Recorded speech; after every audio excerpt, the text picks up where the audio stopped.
Story 1. The Monk Who Sold His Shadow. There was once a monk in the mountains above Jeonju who was known throughout the province for two things. The first was his wisdom.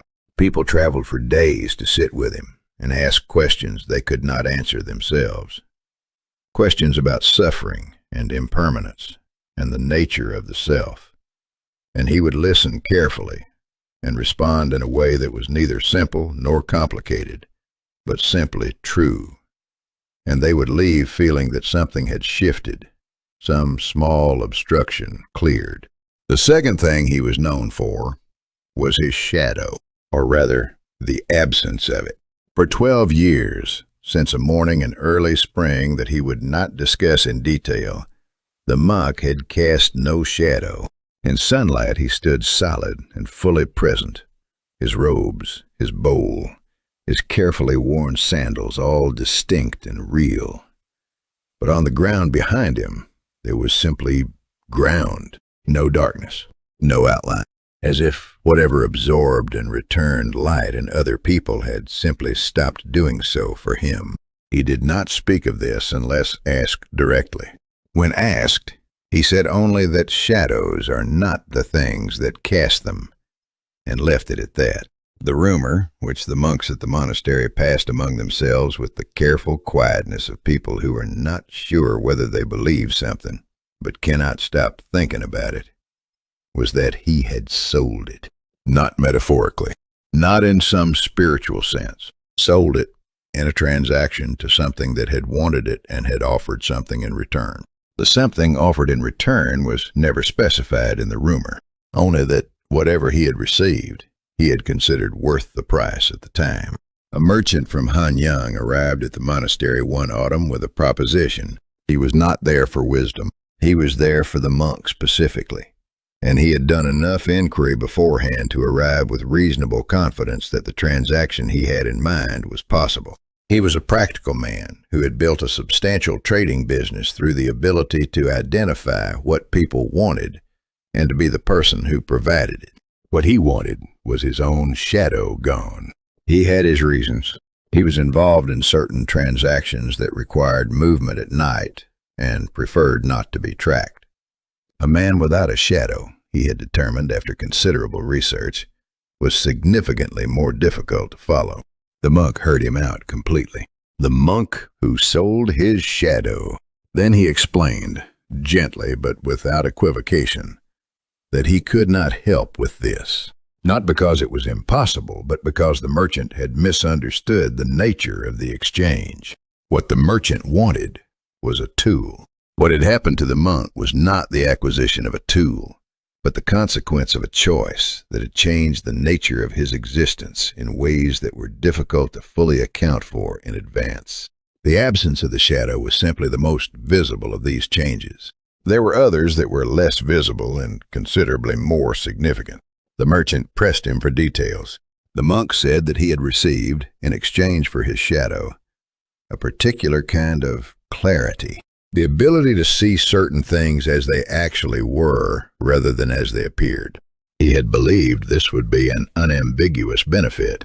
He had been partially right about this and significantly wrong. What kinds of things? The merchant asked. People, the monk said. He could see people as they actually were. The merchant waited for him to continue. The monk looked at him for a moment.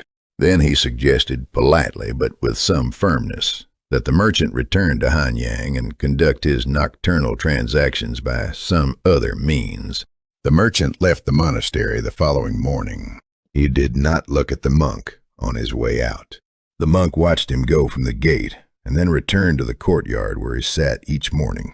The ground around him was bright and uniformly lit, as it always was, as it had been for 12 years. He sat there for a long time, thinking about what he had seen when he looked at the merchant. He thought about whether he would make the same choice again, given what he knew now. He usually arrived at the same answer. Usually. Story 2. The Bride Who Came Back. The wedding had been arranged for the 15th day of the 8th month, which was considered auspicious, and everything about it had proceeded correctly.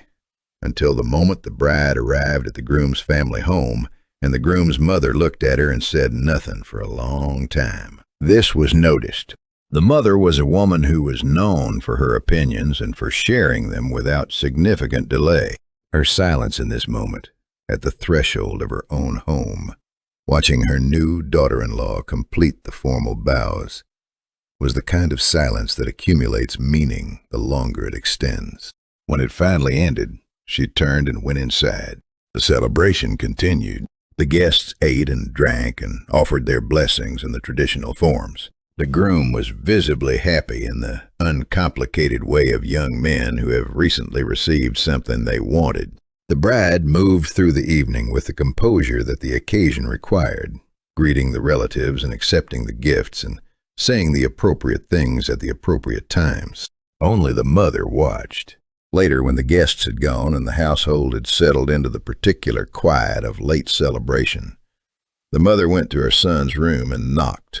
She told him, quietly and without flourish, that the woman he had married was not the woman he had been betrothed to. He asked her what she meant. She said she meant exactly what she had said.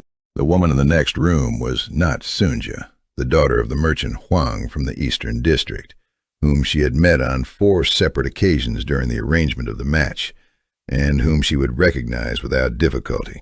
He told her she was mistaken, that the journey had tired her, that grief over his father's passing 2 months before had affected her perception. She agreed to let it rest for that night. In the morning she sent a message to the merchant Huang. The reply arrived 2 days later, and was written in the hand of someone whose composure was clearly strained. His daughter Sunja had died 6 weeks before the wedding. A fever that had moved too quickly. He had not sent word to the groom's family because he had not known how to, had been trying to determine how to address the situation, had in fact been composing the necessary letter when his household had instead received the wedding invitation confirming the date. He had assumed there had been a mistake. He had not understood. He still did not understand. The bride who came back. The groom's mother read this letter twice. Then she sat in her room for the rest of the morning without moving. When she emerged at midday, her daughter-in-law was in the kitchen preparing the afternoon meal. She moved competently through the space, finding the utensils and the ingredients without being shown where they were kept. She had greeted the mother at breakfast with appropriate warmth. She had, as far as anyone could observe, done nothing wrong. The mother watched her from the doorway. The daughter-in-law looked up. For a moment, something passed across her face that the mother could not name. Not guilt, exactly. Not apology. Something more like recognition. The acknowledgement of someone who knows they have been seen and has been waiting for it. Then she smiled and asked if the mother would like tea. The mother said yes. She sat down at the table and watched her daughter-in-law prepare the tea with the smooth and practiced movements of someone entirely at home in this kitchen. She never sent a second letter to the merchant Huang. She never told her son what the first letter had contained. Her daughter-in-law was a good wife and later a good mother and cared for the family with consistent and genuine attention until the mother died in her 81st year.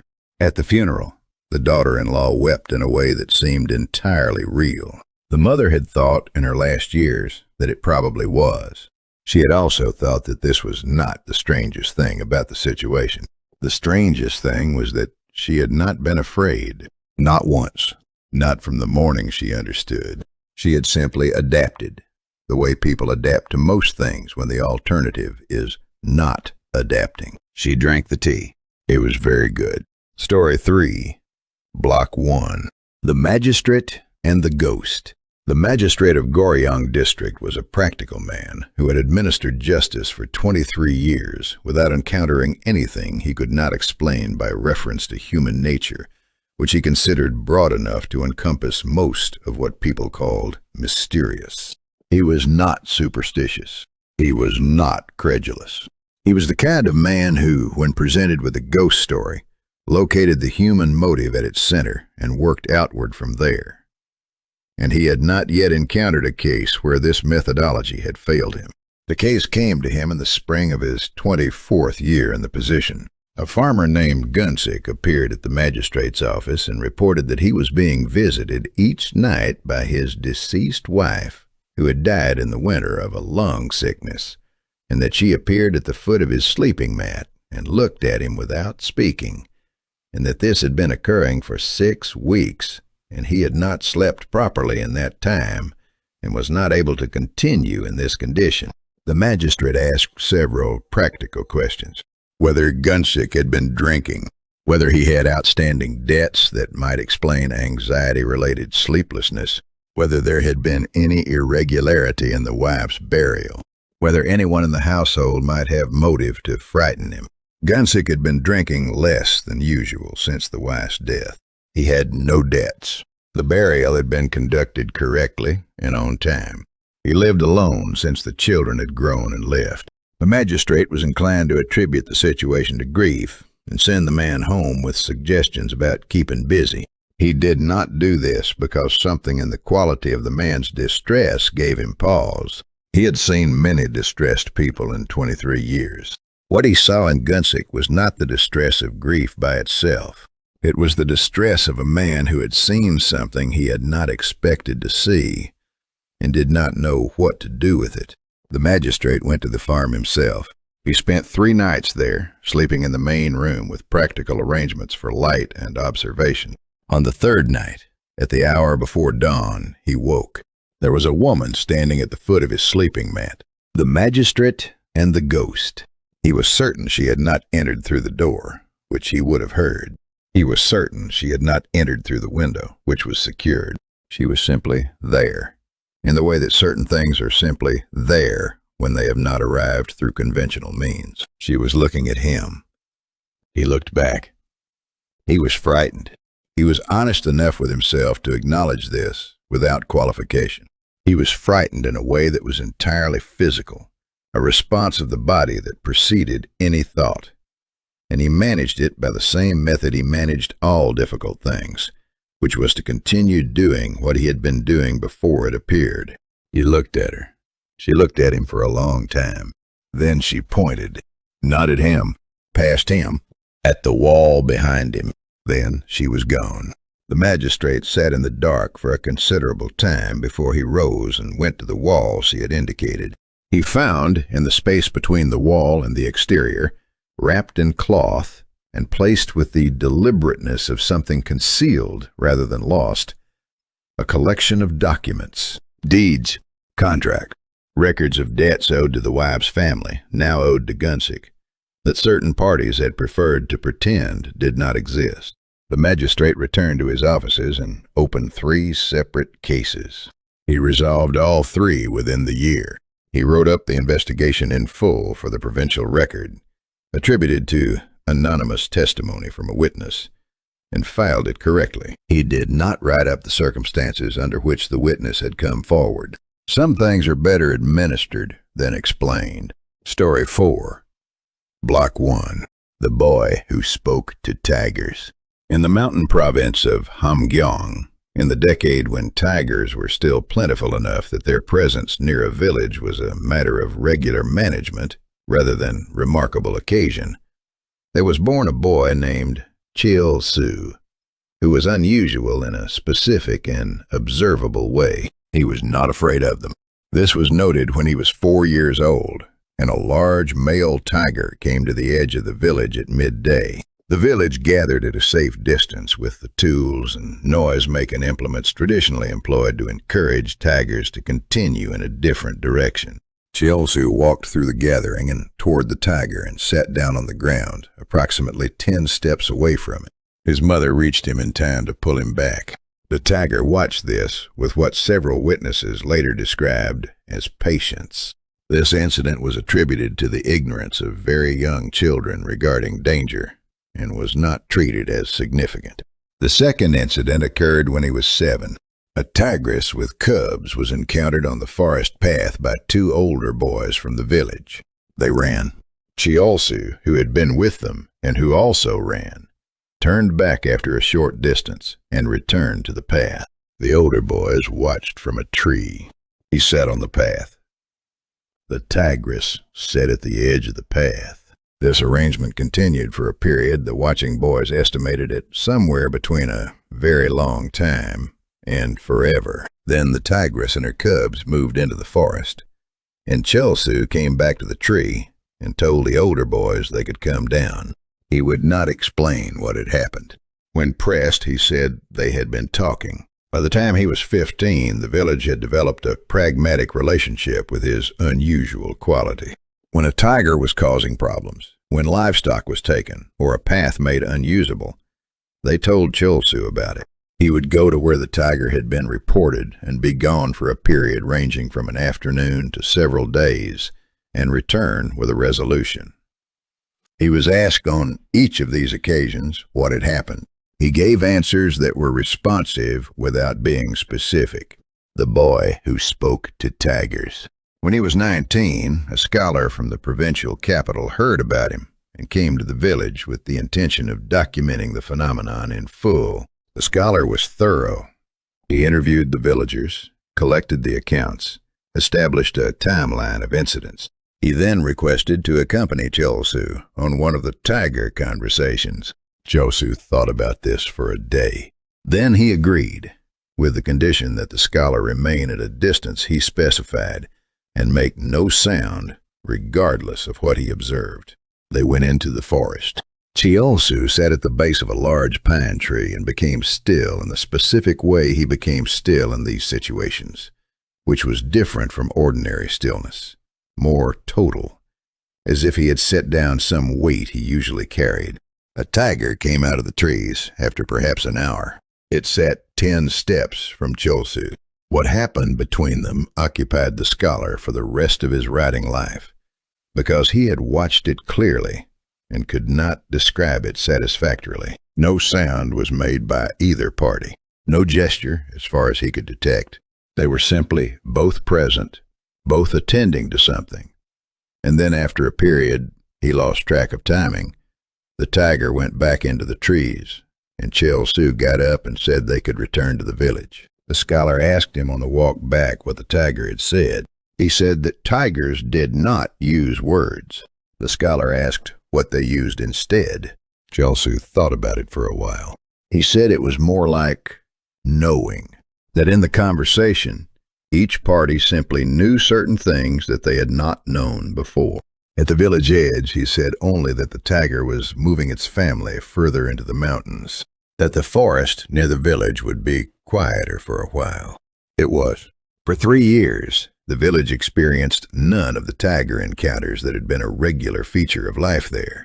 When they resumed, Chelsea was no longer in the village. No one knew exactly where he had gone.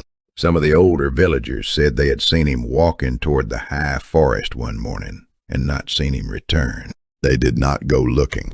They understood, in the wordless way that some things are understood, that he had gone to a place they could not follow, and that this had probably been the direction he was always heading. Story 5, Block 1.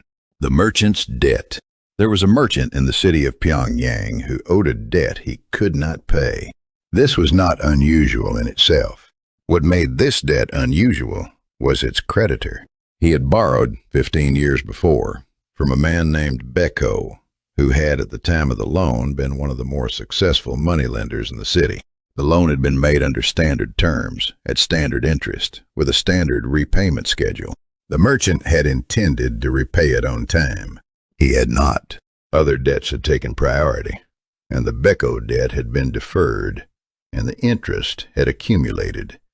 And by the time the merchant's situation had stabilized enough to consider repayment, the principal had grown into something considerably larger. He sent a letter to Beko proposing a schedule. No response. He sent another. Nothing.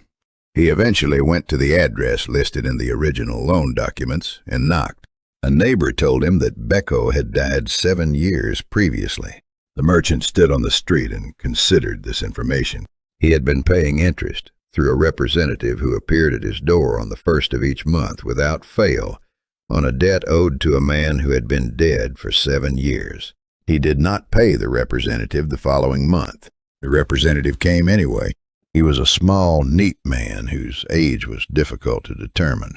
He accepted or declined tea depending on the month without explanation for the variation. He never discussed anything except the debt. The merchant told him that Beko was dead and that he was unclear to whom the debt was now owed, and that he intended to resolve the matter legally before making further payments. The representative listened to this completely. Then he said that Beko was aware of his situation and that the debt remained valid, and that he should have the payment ready on the first of the following month. The merchant asked how Beko could be aware of anything. The representative said that was not a question he was in a position to address. He left. The merchant's debt. The merchant consulted a lawyer who confirmed that debts could be inherited but required proper documentation, and that he had every right to request clarity before continuing payments. On the last night of the month, the merchant woke at 3 a.m. Beko was standing in the corner of his room. He looked exactly as he had 15 years ago, which was not how dead people should look after 7 years of being dead. And he was looking at the merchant with the focused attention of a man who has come specifically to discuss one subject. The merchant discussed it. They reached an agreement. The merchant does not discuss the terms of the agreement. He has described the conversation itself to one person, his eldest son, with the instruction that the son tell no one while the merchant lives. What is known is that the monthly representative stopped coming after that night, and that the merchant made a series of donations to specific temples in the city that totaled, by the estimation of those who track such things, considerably more than the original loan would have been with 15 years of accumulated interest. He was asked once, late in his life, whether the conversation with Beko had frightened him. He said that it had not, particularly. He said that Beko had been, even in death, a reasonable man who primarily wanted the matter resolved. He said that he wished he had resolved it sooner. He did not elaborate on what sooner would have required. Story 6. Block 1. The Last Jar of Wine. The innkeeper of the Pine Road Inn had kept one jar of wine in the cellar for 30 years. This was known. It was not a secret exactly, but it was also not something he discussed freely. Guests who asked about the cellar were told it contained the usual stores. The handful of people who had actually seen the jar all agreed that it was a large earthenware jar of the old style, sealed with cloth and lacquer, and that the innkeeper's relationship to it was not the normal relationship of a man to a jar of wine. The jar had been left by a traveler.